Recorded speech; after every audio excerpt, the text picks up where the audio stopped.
ഇപ്പോൾ ശശി തരൂർ മാധ്യമങ്ങളെ കാണുന്നു. അതിലേക്ക്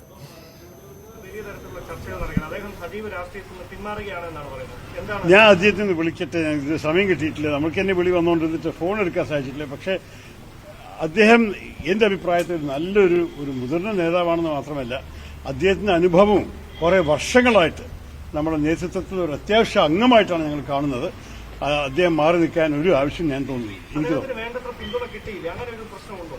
നോക്കൂ, എല്ലാ തെരഞ്ഞെടുപ്പിലും സ്വാഭാവികമായിട്ട് ചില പ്രശ്നങ്ങളുണ്ടാവും. ആരും പറയുന്നില്ല ഈ ജനാധിപത്യത്തിൽ ഏത് പാർട്ടിയും 100% പെർഫെക്റ്റ് ആയിട്ട് പ്രവർത്തിക്കുന്നു. ചില വിഷയങ്ങൾ ഉണ്ടായിട്ടുണ്ടെങ്കിൽ അദ്ദേഹത്തിന് പറയാനുള്ളതും കേൾക്കണം നമ്മൾ നേതാവ്, അതിനെക്കുറിച്ച് സംശയമില്ല. പക്ഷേ മാറി നിൽക്കണതിന്റെ ആവശ്യമൊന്നുമില്ല. എല്ലാ ഇലക്ഷനിലും ചിലർക്കും വിജയം ചിലർക്ക് പരാജയം ഉണ്ടാവുമല്ലോ. എന്ത് പറ്റി തൃശ്ശൂരിൽ ആൾക്കാർ പഠിക്കും, സംശയമില്ല, പഠിച്ച് മനസ്സിലാക്കണം. മുരളീധരൻ ക്രൗഡ് പുള്ളറായ ഒരു നേതാവാണ്. അദ്ദേഹം ഇപ്പോഴും നിയമത്ത് വന്ന് മത്സരിച്ചു, നിർണായകമായ ഘട്ടങ്ങളിലെല്ലാം പാർട്ടിയെ നയിക്കുന്നത്. ആ നിലയിൽ ഒരു പരിഗണന അദ്ദേഹത്തിന് തൃശ്ശൂരിൽ നിന്ന് ലഭിച്ചില്ല. താഴെത്തട്ടിൽ പ്രവർത്തനം സജ്ജമായില്ല എന്നാണ് അദ്ദേഹത്തിന്റെ മാനസികമായ അദ്ദേഹത്തിന്റെ മടുപ്പുണ്ടാകുന്നത്. അദ്ദേഹത്തോട് നേരിട്ട് സംസാരിക്കട്ടെ എന്നിട്ട് പറയാം. പക്ഷെ എന്റെ അഭിപ്രായത്തിൽ അദ്ദേഹത്തിന് പരാതികൾ ഉണ്ടെങ്കിൽ അത് കേൾക്കാൻ തയ്യാറായിരിക്കണം നമ്മുടെ നേതൃത്വം. പക്ഷേ ഈ സമയത്ത് അദ്ദേഹത്തിന്റെ ഒരു കോൺട്രിബ്യൂഷൻ നമ്മുടെ പാർട്ടിക്ക് എന്റെ അഭിപ്രായത്തിൽ അത്യാവശ്യമാണ്.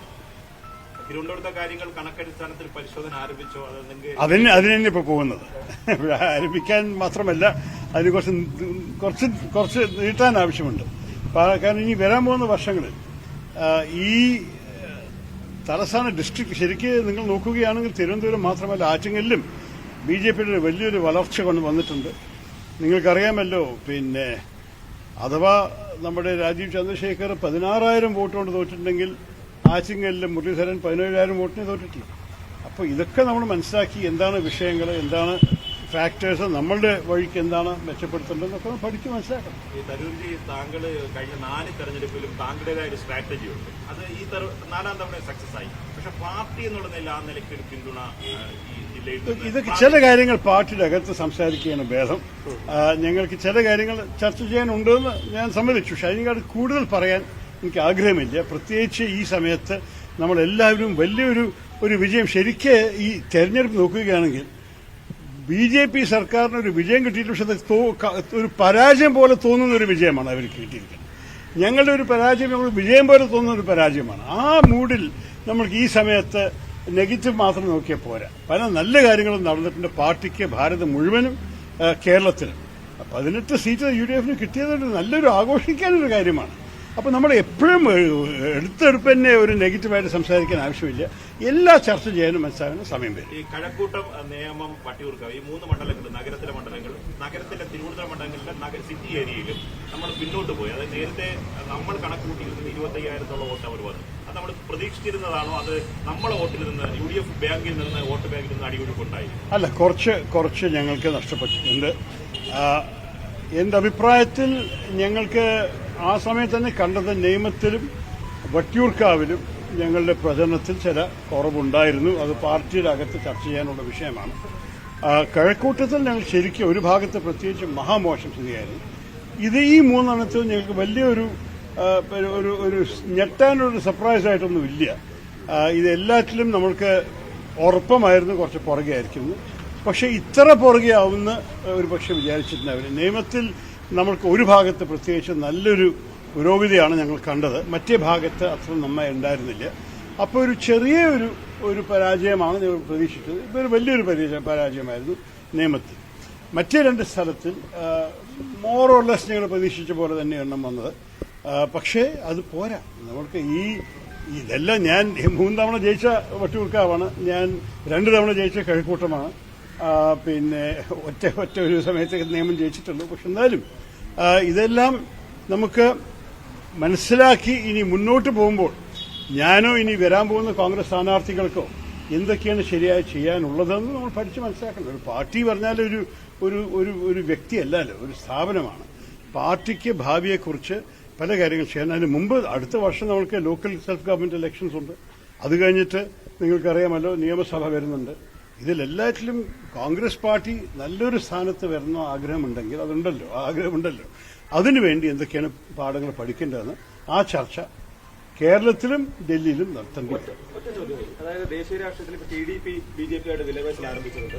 സ്വാഭാവികമായിട്ട് ഏതെങ്കിലും തരത്തിലുള്ള അടിയൊഴുക്കുകൾ ഇനി ഉണ്ടാകുമെന്ന് പ്രതീക്ഷിക്കുന്നു. അതിനെക്കുറിച്ച് ഞാൻ ഡൽഹി പോയ ശേഷം കേട്ടിട്ട് പറയാൻ ആഗ്രഹിക്കുന്നു. നിങ്ങളെ പോലെയല്ല ഞാനും കേട്ടിട്ടുള്ള ഇവിടെ റൂമേഴ്സൊക്കെ. പക്ഷേ എണ്ണം നോക്കി മനസ്സിലാക്കണം നമുക്ക് കാര്യങ്ങൾ. പ്ലസ് രാഷ്ട്രപതിക്ക് ഒരു വലിയൊരു കൈയുണ്ട് ഇതിൽ. കാരണം largest single party, largest single pre poll alliance, ഇതൊക്കെ നോക്കുമ്പോൾ എന്റെ മനസ്സിൽ സാധ്യത കൂടുതലാണ് അവരെന്നെ വീണ്ടും 3-ാം തവണ ഭരിക്കും. പക്ഷെ ഇത് ഞാൻ പറഞ്ഞ പോലെ ഇതൊരു വലിയൊരു പരാജയമായ ഒരു ഭരണമായിരിക്കാൻ പോകുന്നത് അവരുടെ. അപ്പോൾ അവർക്ക് ചില ബുദ്ധിമുട്ടുകളുണ്ടാവും, ഒരു സംശയമില്ല. BJPക്ക് ഒരിക്കലും അവരുടെ കാൽക്കുലേഷൻ ഉണ്ടായിട്ടില്ല അവർക്ക് ഇത്ര വലിയൊരു വീഴ്ചയുണ്ടാവും. 303 അവർ വീണിരിക്കുന്നത് 241-2 അത് വലിയൊരു വീഴ്ചയാണ്. അപ്പോൾ അവർക്ക് ഇനി അത്ര എളുപ്പത്തിൽ ഘടകകക്ഷി ഇല്ലാണ്ട് മുന്നോട്ട് പോകാൻ സാധിക്കില്ല. അത് 2 ഘടകകക്ഷി, മിനിമം 3 ഘടകകക്ഷികൾ അവരിപ്പോൾ നിന്നാലേ അവർക്ക് ഭൂരിപക്ഷം വരെ എത്താൻ സാധിക്കും ഓരോരോ വിഷയത്തിൽ. അപ്പോൾ അവരുടെ ഭരണത്തിന്റെ സ്റ്റൈലേ ഒരു വലിയൊരു മാറ്റം നമുക്ക് കാണിച്ചു തരാൻ പോവുകയാണ്. ഒരു സംശയമില്ല, നല്ലൊരു മാറ്റം വരും. കാരണം അവർക്ക് ഇഷ്ടപ്രകാരം അവർ ചെയ്തിട്ട് മറ്റേവരോട് തെക്കിട്ടോ ലീവിത്തോ പറയണം നടക്കില്ല. TDPന്റെ ആദ്യത്തെ അനുഭവം അവർ ഘടകകക്ഷിയിലായിരിക്കുമ്പോൾ, അല്ലെങ്കിൽ അകാലിദളിന്റെ അനുഭവം, അല്ലെങ്കിൽ ഒരു കാലത്ത് നവീൻ പട്നായിക്കിന്റെ അനുഭവം, അതൊന്നും ആയിരിക്കില്ല ഇപ്പോഴത്തെ. കാണുകയായിരുന്നു ഇന്ത്യ മുന്നണിയുടെ ജയം തോൽവി പോലെ ഒരു ജയം എന്നതാണ് അദ്ദേഹം സൂചിപ്പിക്കുന്നത്. ഒപ്പം കെ മുരളീധരന്റെ പൊതുപ്രവർത്തനം നിർത്തുന്നു എന്ന് പറഞ്ഞ കാര്യങ്ങളിൽ ഉൾപ്പെടെയുള്ള വിഷയങ്ങളിൽ അദ്ദേഹം പ്രതികരിക്കുകയായിരുന്നു. രാകേഷ് നമുക്കൊപ്പം തുടരുന്നുണ്ട്. രാകേഷ്, ഈ 240ലേക്കുള്ള BJPയുടെ വീഴ്ച 63 സീറ്റുകളുടെ കുറവാണ് സ്വന്തം നിലയിൽ BJP എന്ന പാർട്ടിക്ക് ഉണ്ടായിരിക്കുന്നത്. ഇപ്പോൾ സഞ്ജയ് റാവത്ത് മാധ്യമങ്ങളെ കാണുമ്പോൾ അദ്ദേഹം പറഞ്ഞത് ഇന്ത്യ മുന്നണിയുടെ പ്രധാനമന്ത്രി സ്ഥാനാർത്ഥി രാഹുൽ ഗാന്ധി തന്നെ എന്ന് പറയുകയാണ്. അത്തരം അഭിപ്രായങ്ങൾ കൂടി പുറത്തു വരുന്നു. ഇപ്പോൾ ചിരാഗ് പാസ്വാൻ ഡൽഹിയിൽ എത്തിയിട്ടുണ്ട് എന്ന് തോന്നുന്നു. അങ്ങനെയുള്ള പല രാഷ്ട്രീയ പാർട്ടി നേതൃത്വങ്ങളുടെ അഭിപ്രായങ്ങൾ വരികയാണ്. പവൻ കല്യാൺ ചന്ദ്രബാബു നായിഡുവുമായിട്ടാണ് ഇന്ന് ഡൽഹിയിലേക്ക് പോകുന്നത്, NDA മീറ്റിംഗിൽ പങ്കെടുക്കുന്നത് എന്നതൊക്കെയാണ് അറിയുന്നത്. പല തലങ്ങളിൽ കൂടിയാലോചനകൾ നടക്കുകയാണ്, ആശയവിനിമയങ്ങൾ നടക്കുകയാണ്. ഇന്ത്യ മുന്നണിയെ സംബന്ധിച്ച് രാഹുൽ ആണ് പ്രധാനമന്ത്രി കാൻഡിഡേറ്റ് എന്ന ആവശ്യങ്ങൾ ശിവസേന പോലെയുള്ള പാർട്ടിയിൽ നിന്നൊക്കെ ഉയരുന്ന സാഹചര്യത്തെ നമ്മൾ എങ്ങനെ കാണണം? രേണുക, അതിനു മുൻപായി കൂട്ടിച്ചേർക്കാനുള്ള പ്രധാനപ്പെട്ട കാര്യം, ചന്ദ്രബാബു നായിഡു ഡൽഹിയിൽ എത്തിയ ശേഷം മാധ്യമങ്ങളെ കാണും വാർത്താസമ്മേളനം അദ്ദേഹം വിളിച്ചിട്ടുണ്ട് എന്നുള്ളതാണ്. അത് പ്രധാനമാകുന്നത് നിലവിലെ സാഹചര്യത്തിൽ എന്ത് നിലപാട് TDP എടുക്കുമെന്നുള്ള ചോദ്യങ്ങൾ ഉയർന്ന ഘട്ടത്തിലാണ്. കാരണം ഇന്നലെ ചന്ദ്രബാബു നായിഡു വൈകിട്ട് വാർത്താസമ്മേളനം വിളിച്ചിരുന്നു. പക്ഷേ ആ വാർത്താസമ്മേളനം പിന്നീട് റദ്ദാക്കി. അത് ചില അഭ്യൂഹങ്ങൾക്ക് വഴിവെച്ചിരുന്നു. അപ്പോൾ ഇന്നത്തെ വാർത്താസമ്മേളനത്തിൽ സ്വാഭാവികമായും നിലപാട് എന്ത് എന്ന് ചന്ദ്രബാബു നായിഡു പ്രഖ്യാപിക്കും. NDAക്കൊപ്പം അല്ലെങ്കിൽ NDAക്ക് വിജയത്തിൽ ആഹ്ലാദം പങ്കിട്ടുകൊണ്ട് അദ്ദേഹം ട്വീറ്റ് ചെയ്തിരുന്നെങ്കിൽ പോലും മറ്റ്